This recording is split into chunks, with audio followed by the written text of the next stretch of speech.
Hello, je suis ravie de vous retrouver pour apparemment une de vos vidéos préférées. Je le vois en termes de vues, mais ça m'étonne pas parce que c'est pareil pour moi. J'adore les book hauls, je ne le répéterai jamais assez. Quand je regarde mon feed d'actualité sur YouTube, je fonce sur les book hauls des autres avant de regarder les autres vidéos, donc je ne peux rien vous dire parce que je sais pas, je suis pareille. Alors, ce mois-ci, en fait j'ai cru que ça avait été, parce que j'ai vraiment acheté un seul livre ce mois-ci. Après j'avais 3 précommandes, dont une qui datait de je sais pas combien de mois et 2 qui dataient de 12, quelque chose comme ça. Et les autres après soit DSP, soit gagné au concours, soit pris au boulot. Donc en vrai niveau ratio, on est pas mal quand même, vous voyez. Donc on commence tout de suite parce qu'en fait finalement il y en a quand même pas mal. Alors déjà les graphiques que j'ai reçus en service presse, il n'y en a que 2 et après je passe direct au roman. Ce sont des graphiques que j'ai déjà lus, donc au moins ça ira vite. J'ai reçu déjà de la part de Dupuis Citizen, de la chanteuse, ça a été co-scénarisé par la chanteuse Jane avec sa sœur et d'autres personnes, donc Toledano, Robledo, Galice, Pérez. Donc ils sont 5 quand même dessus et j'ai adoré, ça met vachement l'écologie en avant. On parle aussi de greenwashing et c'est bien abordé, donc j'ai trouvé ça super. De toute façon, c'est pas un point lecture, je vous en parlerai un point lecture au cours du mois de novembre, mais vraiment c'était une très chouette découverte et j'ai adoré surtout les graphismes. Ce que je disais, ça fait, sur Instagram, ça fait très comique un peu et les couleurs c'est tout ce que j'aime, donc franchement une très chouette réussite. Je pense que c'est qu'un one shot, je crois pas qu'une suite ait été annoncée. Donc voilà, j'ai beaucoup aimé. Ensuite, j'ai également lu Héliotrope de Joanne Spar et Benjamin Shaw. Donc le tome 1, Les voleurs de magie, toujours chez les éditions Dupuis. Et c'est vrai que celui-ci, j'ai été un peu moins hypée par l'histoire, par les graphismes non plus, parce que c'est pas forcément ce que je préfère.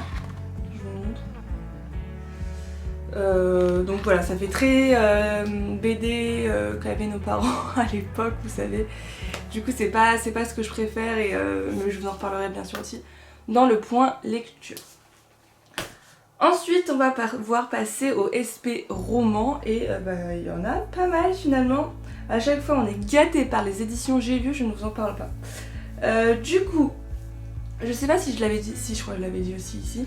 J'ai été invitée par J'ai lu pour la venue de J. Christophe en France. Donc ils avaient fait une soirée à Paris et c'était super, c'était génial. C'est une des meilleures soirées que j'ai pu faire en tant que Instagrammeur. Et je me suis trop amusée, j'ai rencontré de trop belles personnes. J'ai échangé 3 mots avec J. Christophe, voilà. Timide que je suis, surtout parler en anglais. C'est pas trop mon fort non plus.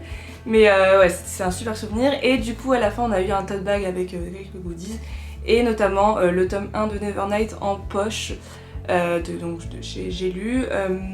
J'ai déjà lu le tome 1 en grand format chez De Saxus. Du coup celui-ci ce sera pour un prochain événement dont je vous parlerai peut-être plus tard qui aura lieu dans ma ville. Donc voilà, je vous en dis pas plus mais normalement on est un peu sur la construction de quelque chose avec Julie. Donc on va voir, mais du coup ce sera pas pour moi, si vous l'avez compris. Mais de toute façon j'ai adoré ce livre, donc je sais qu'il sera entre de bonnes mains. Ensuite toujours chez les éditions J'ai lu, j'ai reçu Le chien du forgeron de Camille Le Boulanger. En fait ça parle de, je sais juste, alors vous savez très bien je fais jamais de résumé dans mes book hauls parce que j'en parle, je refais un résumé après dans mes points de lecture mensuels, donc j'ai pas envie de faire de répétition. Mais ici on est sur de la mythologie celte, donc c'est quelque chose que j'ai jamais vu aborder dans ma lecture pour le moment. Je sais qu'il y en existe pas mal, mais moi personnellement c'est pas quelque chose qui m'intéressait jusque là.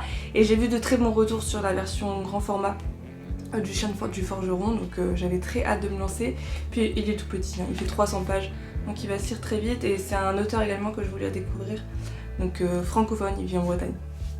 Voilà. Donc oui, j'ai très hâte de voir ce que ça va donner. Ensuite c'est une réception d'hier, donc ça date, c'est très récent, donc c'est entré pile dans le book haul du mois d'octobre parce que le 31 octobre. J'ai reçu Le sang et la cendre de Jennifer L. Armentrout. Si vous me connaissez un peu, vous savez que j'adore JLA. C'est cliché, oui. C'est du cliché qu'on aime, vous savez, donc moi j'adore ça. Mais ça, c'est sa première fantasy, parce qu'à chaque fois elle est tout le temps soit sur du thriller, soit sur du fantastique, mais elle a jamais fait de fantasy. Et du coup celui-ci en fait c'est la traduction de From Blood and Ash que j'ai déjà depuis un bail. Depuis presque 2 ans dans ma palle en VO. Que je n'arrive pas à sortir parce qu'en fait c'est un gros pavé hyper lourd. Je crois qu'à l'époque c'était de l'auto-édition, je me demande si c'est pas toujours le cas. Et j'arrive pas à le sortir parce que il me donne mal au poignet, c'est écrit tout petit, en fait j'ai pas du tout envie. Donc j'avoue quand j'ai vu que J'ai lu le sortait en poche en mois de novembre, j'ai pas trop hésité vous voyez, et j'ai très hâte d'enfin découvrir cette saga parce que alors je sais que ça passe ou ça casse, j'ai vu des gens qui ont eu des coups de cœur énormes et d'autres qui ont eu des grosses déceptions, surtout à partir du tome 2, donc on verra bien. À savoir qu'ils ont enlevé le mot pucelle dans le résumé. Je sais que ça avait fait un peu polémique chez Deux Sexus, donc voilà, ça m'a bien fait rire. Ensuite, dernier de chez J'ai lu, j'ai reçu La Cité des Songes, le tome 1, Une couronne de roses et de givre de Giorgia Caldera. Pareil, Giorgia Caldera, j'ai lu le tome 1 des Brumes de Sandraline que j'ai bien aimé, c'était pas un coup de cœur mais j'ai bien aimé. Et j'ai lu une de ses romances de Noël que j'ai détestée. Voilà. Donc je pense que je la préfère largement en fantasy fantastique. Ça c'est de la fantasy. Il me semble que c'est encore du young adulte. Je crois. J'avais lu ce que c'était à l'époque. Je sais juste que ça parle de 3 royaumes qui sont en danger et qu'il y a un danger qui pèse sur l'humanité, etc. Voilà, j'en sais pas plus, on verra bien, mais Giorgia Caldera de toute façon je pense que ça va bien se passer. Et en plus regardez, elle a fait elle-même des fanarts. C'est vraiment elle, c'est celle qui les a signés. Donc elle a un talent, cette nana, incroyable. Ensuite une suite de sagas de la part des éditions Flammarion Jeunesse. J'ai reçu le tome 1 de Mal d'Aurore, Le Prince Fauve de Philippe le Charmilleur. Le tome 1, je l'avais lu début d'année, au printemps il me semble. Je crois que c'était au printemps. Et c'est un jeunesse qui se passe dans les... Comment ça s'appelle en fait dans les pays de l'Est. Je vous monte à gauche après ça. Dans les pays de l'Est. Et j'avais bien aimé, mais c'était pas non plus un coup de cœur. Je sais plus, je crois que j'avais mis 3,5, quelque chose comme ça. Mais là j'ai hâte quand même de voir ce que va donner la suite. Et en fait c'est un fantastique où la musique est vachement mise en avant. Je crois que la protagoniste est fan de violon, enfin elle fait du violon ou du violoncelle. Et elle est également fan des trains. Alors elle a une lubie pour les trains, les locomotives, etc. Je trouve que ça a changé vachement pour la jeunesse et surtout que c'est une fille, donc je trouve ça encore plus chouette. Donc voilà, donc j'ai hâte de voir ce que va donner cette suite, et ça y fait 320-330 pages. Je crois, il me semble que ça va être une trilogie, mais je vais pas dire de bêtises. Oui, c'est une trilogie, donc il reste encore un dernier tome. Ensuite, une lecture que j'ai déjà faite, parce que cette autrice, dès que je reçois ses livres, je les lis directement. This Savage Song de V.I. Schwab aux éditions Lumen. Regardez-moi cette couverture, je pense que vous l'avez vue de partout. Et j'ai beaucoup aimé. Voilà, je vous en dis pas plus parce qu'encore une fois, j'en parlerai en point lecture. Regardez, il y a des pages noires et comme ça tout du long. J'aime beaucoup. Et c'est de la fantasy young adulte. Et avec des monstres. Je vous dis juste un truc, c'est elle est humaine et se rêve un monstre, lui est un monstre qui se rêve humain. Mensonge et dissimulation, dilemme moraux d'une grande cruauté, système magique fascinant fondé sur la musique. Encore une fois, ça va bien avec Mal d'Aurore. Donc voilà, c'est du V.I. Schwab. Pour ceux qui ont aimé Vicious, je pense que ça pourrait vous plaire. Et enfin, dernier service presse de la part des éditions Léa, suite de saga encore une fois. J'adore quand je reçois des suites de saga parce que je sais que je vais pouvoir avancer. Le tome 3, oui, le tome 3 de Three Dark Crowns, donc Two Dark Reigns de Kendar Blake. Encore une fois, moi de toute façon j'ai adoré le tome 1, j'ai beaucoup aimé le tome 2. Et j'aime beaucoup cet univers parce que c'est très sombre. Et pour du young adult, je trouve ça très bien fait. Regardez-moi cette carte. sublime. Et de toute façon, ces tomes 1 et 2, à chaque fois terminés sur des sortes de cliffhanger ou de qu'on voyait pas forcément venir. Et c'est ce que j'aime aussi, et du coup j'ai très hâte de me lancer dans celle-ci. Je crois que c'est une saga qui aura 5 tomes, donc il en reste encore 2 au compteur. Mais les éditions Léa, elles sortent d'une vitesse, en fait ils les sortent tous les 6 mois. Et je trouve ça hyper chouette, c'est une des seules maisons qui fait ça. Et ils arrivent à tenir le rythme et je les adore, donc voilà. Ensuite on va passer au... Alors attends, que je les prenne à côté de moi.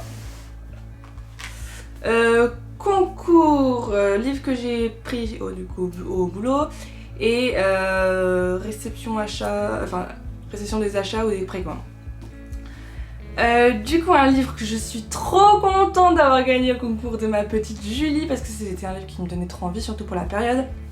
Les Sœurs Holo de Crystal Sutherland aux éditions Rajo. Je pense, alors je sais que c'est un livre, donc c'est du young adulte. Je l'avais déjà vu passer à l'époque sur la chaîne de My Little Library, donc Val, qui l'avait lu en VO, qui avait beaucoup aimé l'ambiance. Julie m'a dit que c'était un livre elle pensait qu'elle allait me faire plutôt peur parce que ça a l'air un peu creepy, certaines scènes ont l'air un peu creepy, même elle, il y a des scènes où elle était pas hyper à l'aise. Mais par contre cette couverture je la trouve absolument dinguissime. Je crois qu'ils ont repris la couverture VO, je sais pas s'ils ont rajouté des détails, mais ça a l'air incroyable pour la période. Donc j'ai trop hâte de la lire, j'espère la lire, je pense que j'essaierai de la lire en novembre. Enfin de le lire en novembre. Mais ouais, trop contente. Ensuite, oui, on passe à ceux que j'ai pris au travail. Je me suis pris La Piste des cendres d'Emmanuel Chastelière aux éditions Folio SF. Tout simplement parce que je voulais trop découvrir les livres de cet auteur. C'est un auteur qui a... Attends, comment ça s'appelle ? Il avait participé à un site internet, je sais plus, spécialisé dans l'imaginaire, donc il s'y connaît hyper bien. Et bien sûr, donc il écrit ses propres livres aussi. Il y avait Célestopol, je sais plus combien, qu'il avait écrit, qui me donne beaucoup envie aussi. Il a écrit des nouvelles, etc. Enfin bref, ça c'est de la fantasy, c'est de l'héroïque fantasy même. Il signe un roman initiatique de haut vol, western et littérature des grands espaces. Donc on verra bien, mais vraiment... Ah voilà, le site consacré à la fantasy, elbakin.net. C'est celui-ci que je voulais vous parler. Donc j'ai très hâte de découvrir. En plus j'avais vu un live auquel il avait participé.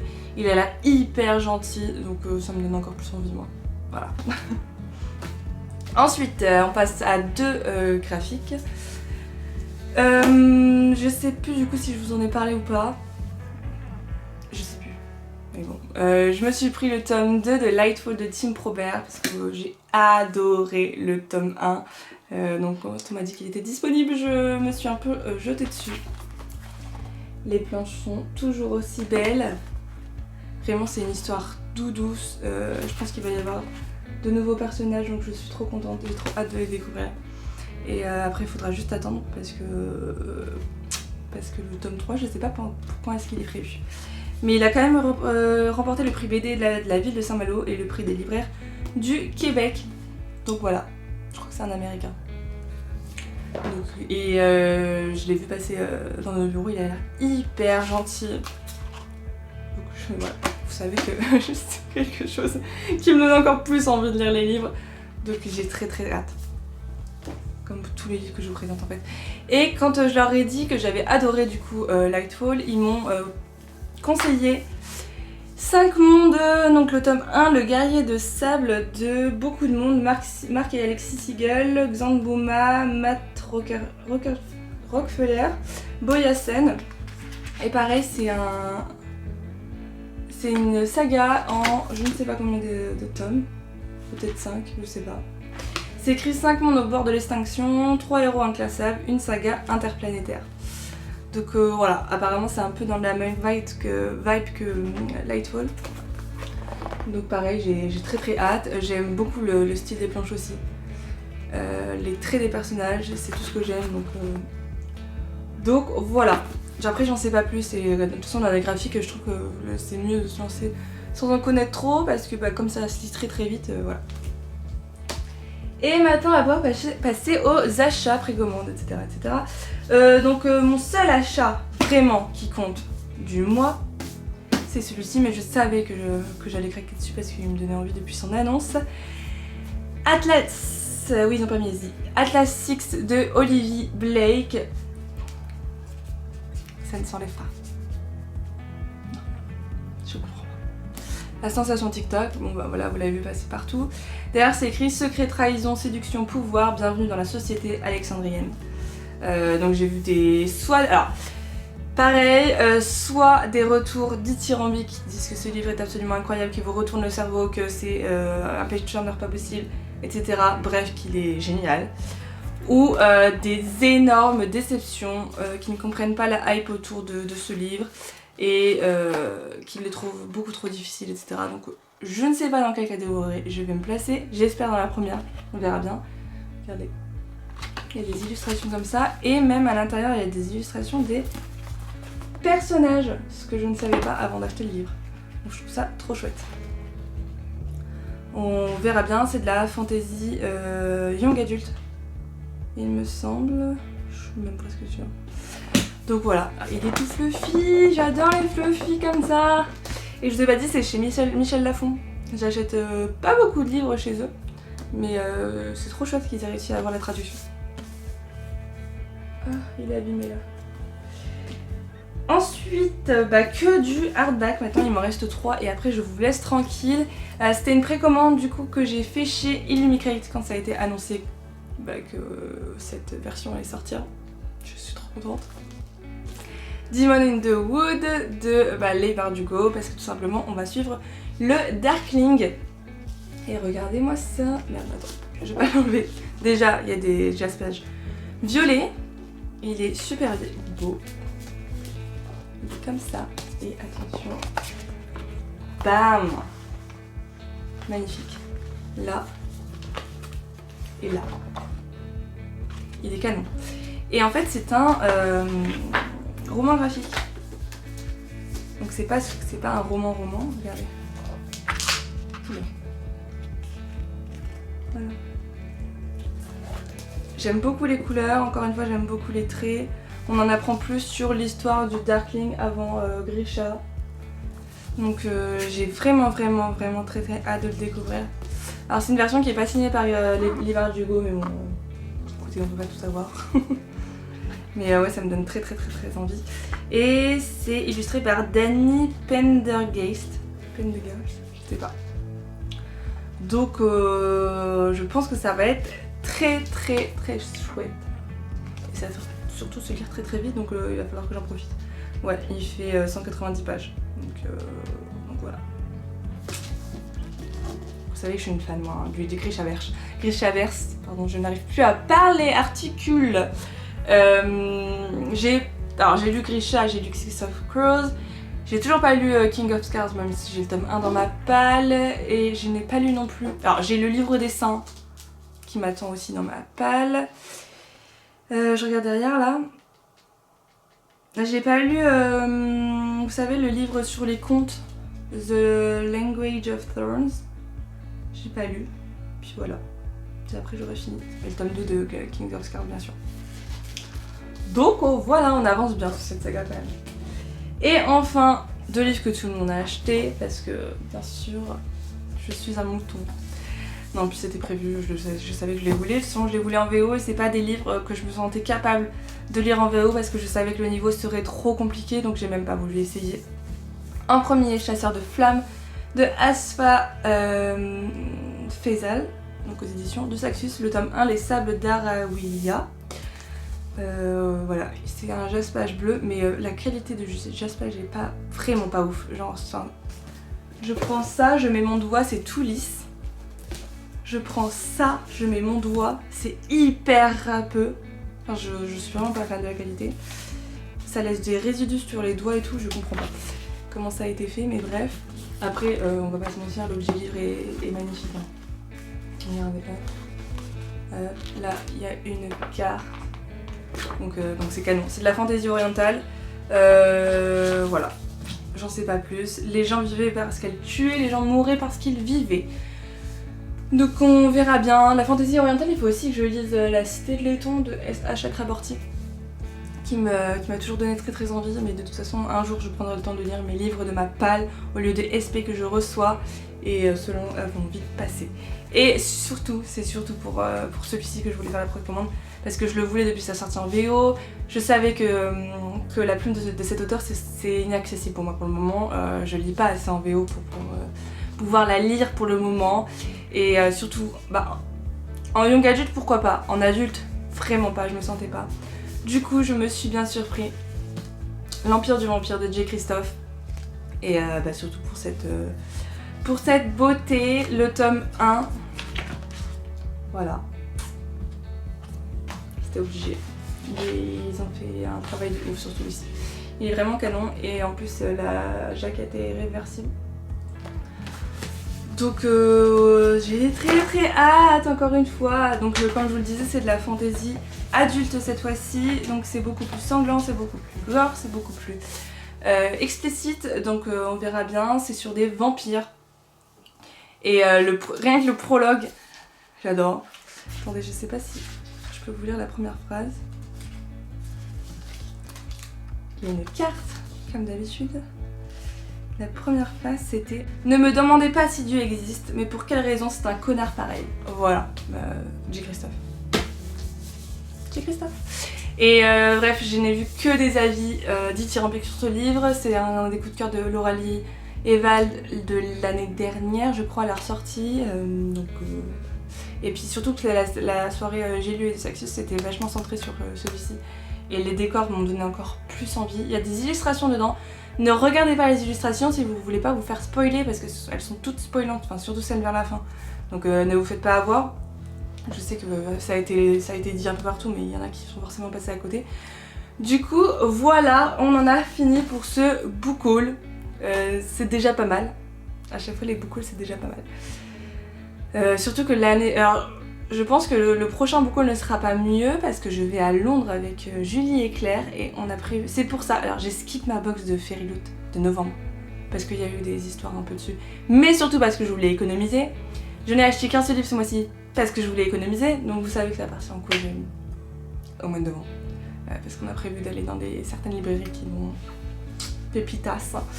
Donc j'ai trop hâte. N'hésitez pas à me dire si dans les livres que je vous ai montrés, il y en a que vous avez déjà lus, s'il y en a que vous aimeriez acquérir, vos achats, du mois aussi, tout ce que vous voulez.